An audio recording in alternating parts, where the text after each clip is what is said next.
All right, guys, welcome back to episode 4. Yes, thank you so much for the response thus far. We hit 500 subscribers. Yeah. You know who was our 500th subscriber? Shout out to my friends Janina and Sophia, because we were at 498 and they hadn't subscribed yet. So they're gonna see this and be like, "Oh, we got a shout out." So I told them they should win a prize. Whoever hit 500. But my only question is, what took you so long? It's been 4 episodes, man. Tell all your friends, make up for it. Yeah. Thank you. Though. Anyway, this is a special episode because we have our first guest ever on the podcast, aka drum rolls, Christy Tyrone. I was gonna say Stefan's mom. Christy Tyrone. So today's podcast is brought to you by Culture Shocks with Stefan, Fred, and Stefan's mom. Stefan's mom, Christy. Yeah. Welcome to the podcast, Christy. Thank you. How honored I am to be the first guest. First ever guest. I know. That's crazy. Yeah. And this is your second time in Stockholm. Second time. So we thought for the theme of today's video, because you've had a chance to experience Stockholm in the winter, summer, some tourist attractions both times a year, but most of all the food. Yes. So we're going to talk a little bit about things you're going to want to see and do in Stockholm and what your favorites were. Okay. Yeah. Boom. So, but first of all, how are you even here? Yeah. Oh my gosh. Start with that. It was a little complicated. It was really sweet. Stefan said, "Can you come visit me for Christmas?" But I have all these other family members at home we have to take care of as well. So she was like, no. So I felt a little guilty, but and then I thought, just on a whim in January, I thought, hey, maybe I can make this work. I'm a teacher. We're doing remote learning. I can Zoom from anywhere. Perfect. And then I thought, you know what? I'm going to do it. But the rules were, an American citizen to enter Sweden, you must have like a family member. There's some other exceptions, but this is the one that applied to me. And they have to have a residency permit. So I had that documentation. I had his birth certificate to make sure they would know he's my son. Great. And and the first day I tried to travel, I didn't have a COVID test.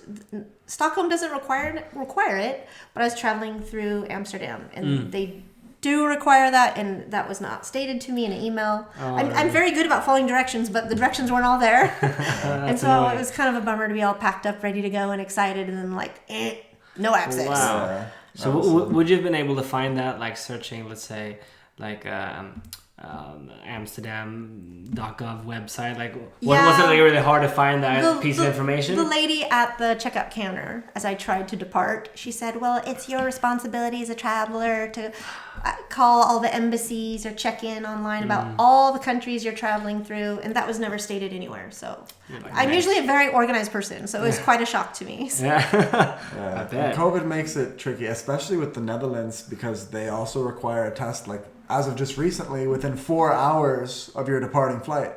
And we're going, wait a sec, they don't have a testing center at the airport that can do the quick test in 4 hours. Insane, yeah. Right. So we have to go to the Mall of Scandinavia to get the test there at 2:30 in the morning. So flight is at 6:30 a.m. to go back. Right. Yeah. And this went into action on the 23rd, right? Was the first day that this applied. Correct. So flying home, she has to get a test in the middle of the night. Yeah. So there's 2 tests. So you have to have your negative COVID results. It's called a PCR test. Yeah. And you can do that 3 days ahead of time. That's not a problem. No problem. But then they have the rapid antigen test. And that's the 4 hours. What ahead of is time, that? so. Is that a different test? Like, I think that's more like the swab, right? Because a lot of times they'll do like blood tests and different things. because PCR is that is to check that's to check if you have an active virus. Correct. See if you have the virus. That's PCR. So the second thing that you're supposed to take is what? Like a quicker version. I think it's like less like certain, but you can get the results faster. So they're like, all right, take the earlier test so we get like rock solid evidence that you don't have it, and then also that you haven't caught it in the last 2 days, basically. Right. But it just like really puts a lot of stress on travelers. Why 4 hours? And why not have the testing center at the airport? Yeah. Right. If you're gonna put a law like that. Why does Mall of Scandinavia have it at 2:30 in the morning? Who's at 2:30 in the morning? Yeah, I'm not traveling or anything, but I want to go to Mall of Scandinavia and take a COVID test. Where no one is. Let's just move it to Arlanda, where all the travelers are. Or That just would have make it like in the city center, so you can go straight to the airport afterwards. In Solna, you're like forced to like get a cab like multiple cabs in the middle of the night, or have a friend that drive, whatever. Like it's really hard to make that happen. So that's annoying. But hey, good luck, right? Yeah, might rebook my flight. We will figure it out. Oh, definitely. Let's jump to the fun stuff now that we got that out of the way. Mm-hmm. Your favorite all-time fika that you've had in Stockholm?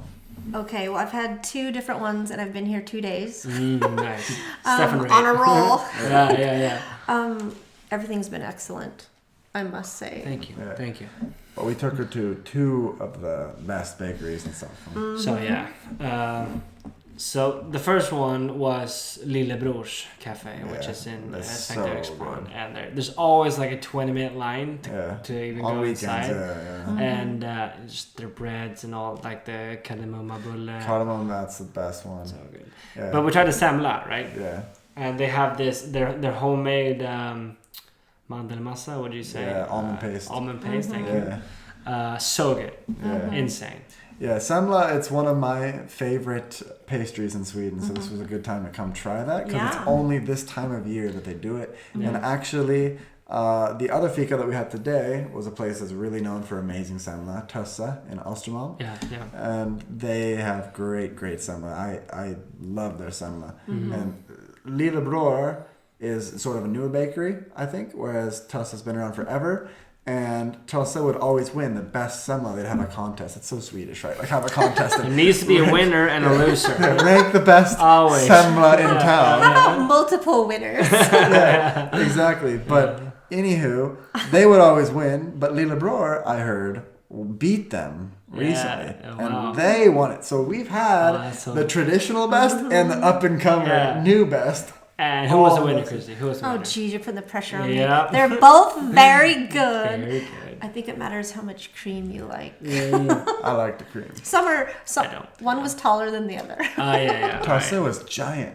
They had a lot of cream. It's just crazy how big one normal semla is. Like it's huge. It's not that like was a my small. lunch. That's been my lunch the last 2 days. It's not like a small pastry that you can just have like for your coffee after lunch. It's huge. Yes. It's like a huge bun and a lot of whipped cream. It's I don't know the history of it. It would be interesting to know actually. Yeah.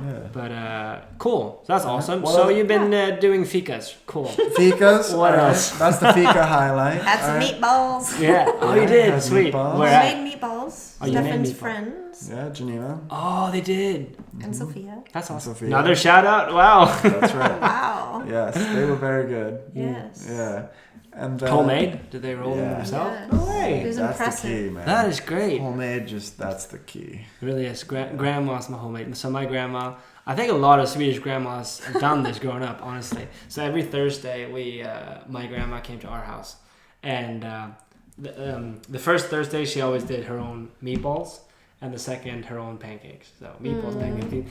Like the first 12 years of my life. Well, I love how recipes get handed down through the families. Yeah. So even the meatball makers, they said, usually I have to call my mom to make sure I'm doing it right. Yeah. But this time we did it all by ourselves. I'm like, all right, you are a true Swedish girl now. Oh, really? Yeah. You passed. Yes. Mom always knows what she's like. I had a great surprise on my birthday, actually, because my mom knows that my favorite dessert that I always want on my birthday is the Oreo cookie cheesecake. She makes the best.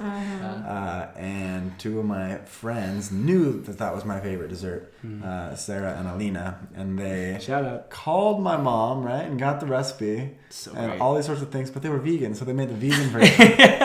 Also, like, mine still is the best. No, it was good. You're like, great. What is this? Here's the craziest part about the story, right? It was good. It was sort of melting and stuff, but aside from that, like the taste, very, very good. But the thing was, somebody got me like a flower for my birthday, one of our friends. And he was like, yeah, I was going to get you some vodka from Systembolaget, but they were closed. Here's a flower. Right? And I had an allergic reaction to the flower. I was breaking out with like a rash and I was all itchy and stuff. The worst gift through history. Well, yeah, I didn't realize it. I thought it was the cake. So here I am thinking that these girls, they put some weird, funky vegan ingredients in here. And I remember the next day just scratching all over. Really? And then I had the cake for lunch the next day, and I was even worse. And I was scratching even more. I'm like, oh my God, they poisoned me. They were trying, but I never told them because I was like, now they'll know. Yeah, I never told them because I was like the trouble that they went through to get this recipe and like go through all. I was like, wow, that was so cool. I don't want to like break their hearts. But now I know all along it was the flour. It was a flour. How did you figure that out, though? How did you? Well, I was at a friend's house studying, and they had the same flour at their place. And I hadn't broken out in any sort of the dots. thing. And as I was sitting at the desk next to it, I had this, it was just itching all over, and I was like, well, that had to have been it. That had to have been it. Yeah, I remember because I was here when they gave me that cake. And they called me to come downstairs, partly to open the door, but then also to bring a lighter. And they put like 26 candles. We were standing there for like 20 minutes trying to light these candles, and they started melting. I'm like, dude, he doesn't care. It's like 15 now. Come on. He's not gonna count them. Just go. So I'll give you a little secret, especially as the years get further along for you all. Please do. Like if someone's like 32, I just do 3 candles on one side and 2 on the other. Nice. And then it represents. All right, thanks. I'll tell them next time. They were so adamant about having 26 candles, and I'm like, that's funny. No one's gonna care. They went all out. It was really sweet. I was very surprised. And there's actually jokes with COVID now. I shouldn't joke about it, but the whole thing. Remember the old days? We used to blow out the candles on the cake. Yeah. Who is gonna do that? Nobody. Yeah, it's gonna be like this Zoom cake. And by the way, if you wear a mask, the good masks, you can't blow out a candle. No, you can't. Yeah. I had a friend that had a mask on, and we were trying it out on a candle, and she blew, and the candle went out. And then my mother-in-law made us some masks, and I put her heavy-duty 3 layers. I couldn't blow out the candle, so I felt very safe. Yeah, you can test your level of protection by trying to blow out a candle. That's right. Just a little tip for y'all. And this is just a really central problem with COVID in America: how to blow out the cakes. That is just and not get spit on it. Yeah. Very true. But then we hung out on Sunday as well. We went to the North Towers for an open viewing. Yeah. And we just happened to get like the best view I've ever seen of Stockholm. Just like that. Yeah. It was a coincidence. On Saturday I saw that they had like an open viewing because they're selling apartments there. Mm-hmm. And I just thought like, hey, maybe Stefan's mom wants to go. Yeah, it's fun. It's actually very unique because like in central Stockholm, they don't want to ruin the skyline. Yeah. So they don't really build tall towers, but somehow they got the permission for this one. Yeah.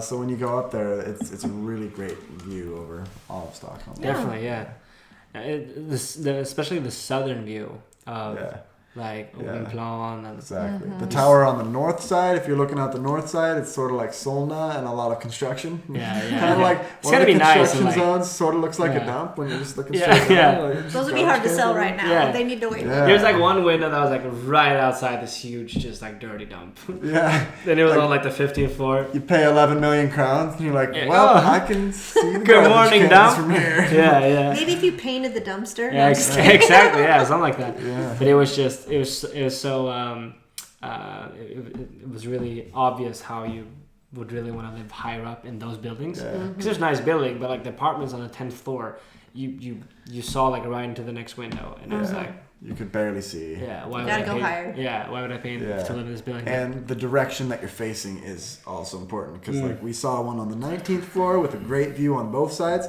And then we got to see the 31st floor, and we were thinking, wow, this is going to be great. But they didn't have a view of the south end, so we only got the dump view. Yeah, but I think that the the one on the 19th floor was my favorite because it had both sides, and it was just like it was so cool to just like look out over Stockholm. Yeah, because it cleared up too. It was really good weather, so really good, really cool pictures. Yeah, I always recommend like if you're going to a city for the first time, like go somewhere and try to get like a good view, you know, because you can kind of see everything. But in terms of other cool things to do in Stockholm, I think now you've seen a lot of the top museums because we went to the Photography Museum, Fotografiska, on this trip, and the Vasa Museum, which I think is the most popular museum in Stockholm. Basically, this ship that sank in the Stockholm harbor 300 some years ago and then got recovered. So you can kind of get a glimpse back into that time period. What has been your favorite like touristy experience so far? having been to a few museums, I enjoyed the Viking Museum. That was kind of Yeah. fun because I've always followed the Vikings, the TV show, and a Cool. little bit of the history, and cool, that's cool, really cool. fun. But the Vasa Museum was just, there's so much to it. It's like, it just seems so big. Yeah. So you're just looking at the architecture itself, which is pretty amazing, the way it's all in there and the way they built, so you can see certain aspects of the boat and just the history behind it. Yeah. The fact that they're able to actually take it out of the water Yeah. and then fix it up again, Yeah. it's just remarkable. It was below water for 333 years. That's crazy. Unreal. I mean, you don't see that in America anywhere. Like stuff that's even close to that age. Yeah. I would recommend it because you think about going to a museum where there's a boat. It sounds really Yeah, boring, you yeah. know, but you get there and you're like, See- wow, this is 'cause amazing. you go to the entrance and then boom, there it is. Yes, You're like, wow. yes. You can definitely spend a few hours there just walking Yes. around it and looking at the exhibitions. Yeah. No, so that I understand that. I feel like a lot of people do have the Vasa Museum as their favorite Yeah. photo show. I don't think it's open now with Right. COVID, but in the future, whenever people come to Stockholm, I always recommend that's the one. That you gotta Crazy see. amounts of tourists that go there. Mm-hmm. I mean, I think we have up towards 280 cruise ships that visit us every summer. Mm-hmm. Well, last summer at least. It keeps increasing, but not now with COVID, obviously. Yeah. And there's always like at least 200-300 people on every boat that goes to the Vasa Museum. Yeah. So it's like really frequently visited, and it's state run. Exactly. Yeah. Yeah. And just jumping on a ferry is fun. I love that. Just seeing the view from the water. Yeah. Or even, I had never been on an electric scooter. I actually own a kick scooter because that's ways I like to work out. Yeah. And so Stefan drove. I was behind him. I couldn't see a thing. And then one of his friends said, "You should have been in front so you can see." Yeah, So I'm that's the behind thing. him just looking to the side. And I think it'd be hard driving with somebody on the front. That would be. That'd be hard. Yeah. You just have to drive. It's really fun. I know. It's kind of easy, an Yeah. easy way to get around. Yeah. When we went to Berlin, scooters were everywhere. Like that's Yeah. really a new Mm-hmm. means of They transportation, take right? over Europe. It's actually very, very convenient. Like Yeah. if you're out of range for the bus, because like maybe your bus stop stops like 15 minutes from where you need to walk to. Yeah. Well, that 15-minute walk becomes 2 or 3 with a scooter. Yeah. Sure. Yeah, we went everywhere. Well, it with was us. dark when we first tried it. So it was Oh, going to yeah. be my first time. Like, I'm a little nervous. All right. Okay. But one big game changer for you must have been the weather coming in the summer versus the winter. Yeah, quite different. I mean, the winters are rough. In my opinion. I mean, now, especially the days you've been here, sure, like it's been sort of clear, nice in the middle of the day, but then like it's a mix between rain, snow, sideways wind. Yeah. It's just it really dulls down everything. I feel like. Yeah. You know, And I noticed not a lot of people were holding umbrellas to shield themselves because the wind changes direction. And I can Yeah. see why people's point. umbrellas would flip inside out, Yeah, and it'd be no a point. hassle. So Yeah, umbrellas is just not worth it. No, exactly. No, barely people have that here because yeah. But and I feel like in America when I asked you when you first arrived like how common public transportation is because here in the middle of Stockholm the majority of people they just do public transportation, Right. buses, trains, right. and I think that also affects the behavior when the weather is really bad. When the weather is bad, just that 2-minute walk to the bus is miserable. Yeah. Like it's just yeah. it's just like annoying, Yeah, the whole yeah. thing. And in America, when you can just drive. Yeah, you don't think Yeah, about the tell you where weather to as go. much. Exactly. And I think now, this year, like working from home all year, Yeah. I feel like the weather has affected me much less. Because when you work at the office and every day you're constantly going out to catch the bus, going and waiting at the train station, going out, fighting the elements, walking 15, 20 minutes in the cold every single morning and evening, Yeah. that affects you in a different way versus, Yeah. okay, I'm just going to work in my dining room. And Right. I don't have to Yeah. embrace Yeah. or go into those elements. Have to do that. Yeah. Exactly. But what are the most obvious differences in Corona that you've mentioned with America versus Sweden in terms of like what's the first most obvious thing that you noticed coming to Sweden? I couldn't believe the lack of masks. Masks, yeah. Because where I live, everyone has a mask on. Every single person in the store. Really? Or so to come here, and then even the guy on the Orlando Express train, he's much older, Yeah. so I feel like he's in that high risk category. The guy And checking he the didn't tickets? even have a mask, and Yeah. he's going through seeing everybody, and I'm like, oh my gosh! Oh, And I yeah. had my mask on after 20 hours of wearing it on the plane. Oh wow. But so it's much different. Yeah. Yeah. I think the whole mentality is different towards masks here, because in the beginning, the public health agency here in Sweden basically said like, yeah, well, masks aren't a security for you. Like it could be a false sense of security if you don't wear it the right way and still sanitize your hands. Like if only putting on a mask is not going to stop the virus. Right. So we were like, yeah, masks aren't really a thing. And now when they're like, actually do wear masks, we're like, hey, what about the last thing you said about masks? So I don't think it's as common here. I think there was a new sort of strict, I wouldn't say law, but like a really strong recommendation in the beginning of January to enforce masks on public transportation. And the first week people did, but now they don't really. Gosh, it fizzled out. So Corona and COVID aside, what would you say is your absolutely favorite thing about Sweden? Because I've made a lot of videos about like things I love about Sweden, things I hate about Sweden. They're living here.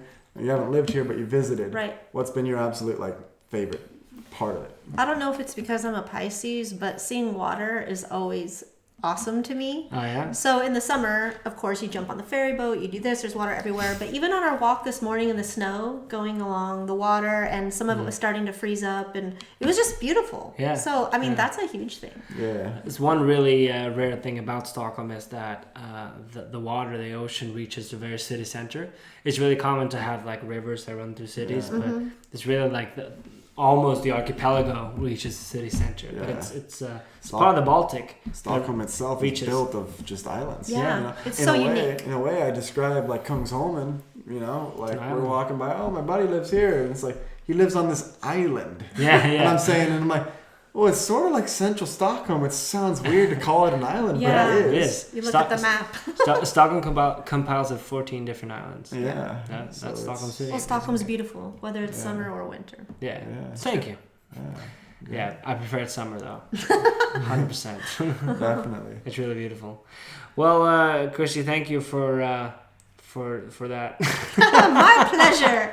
My pleasure. Definitely. Thank you for. We wanted to do a shorter episode today because we just recorded 30 minutes and it stopped recording and we didn't realize. We had this fire episode ready to go, and then Stefan didn't record it. It's all right. So you guys get a short one this week. Balance out with the hour-long one that we did last week. Yeah. So balance is good. Yeah, balance is everything. The log on, right? That's what's up. Yeah, let us know if you like shorter episodes, longer episodes, because you know, maybe we should just talk less. Yeah. You know, maybe people will like us more if we talk less. Or maybe they want to hear more. Maybe they're gonna be like, only 20 minutes today. We want content. Well, at least 2 hours. Yeah. Maybe we just quit. You know? We will find out. Yeah.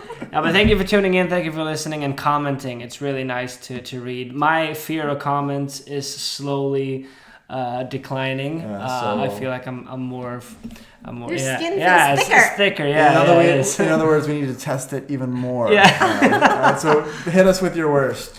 Hit me. All right, look at me. Hit me with your best shot. Yeah, exactly. Although I did read that big foreheads are a sign of wisdom and longevity the size of the brain is in the Arabic and the the Middle East countries. So move to Iran, bro. Yeah. Do it. Yeah. Iranian citizenship. Let's go. I might just Easy. I might just do it.